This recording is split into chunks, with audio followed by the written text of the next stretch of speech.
অবস্থা? সুন্দর সুন্দর মানুষেরা। আমরা আজকে আছি হচ্ছে ফুলকুমালেতে। আমরা একটু আগে আসলাম এখানে।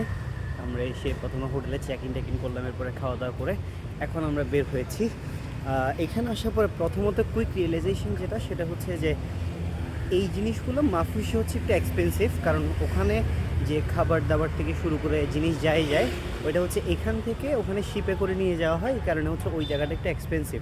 বাট এই জায়গাগুলো থেকে যেহেতু নিয়ে যাওয়া হয়, অর্থাৎ মাফুসিতে জিনিস যা যায় এখান থেকে নিয়ে যাওয়া হয়, তো এই কারণে একটু রাস্তাটা পার হয়নি। সো এই কারণে হচ্ছে ওই জায়গাটা অনেক বেশি এক্সপেন্সিভ হয় আর কি। বাট এই জায়গাগুলো থেকে যেহেতু যায়, এই জায়গাগুলোতে মোটামুটি রিজনেবল রেটের মধ্যে সব কিছু পাওয়া যায়, বা হয়তো বা নর্মাল রেটই এটা। তো আমরা যেহেতু প্রথমে মাফুসিতে চলে গিয়েছিলাম, সো যার কারণে হচ্ছে আমরা যখন এখানে আসছি আমাদের কাছে অনেক বেশি চিপার মনে হচ্ছে সব কিছু, খাবার দাবার থেকে শুরু করে এভরি সিঙ্গেল থিং আর কি।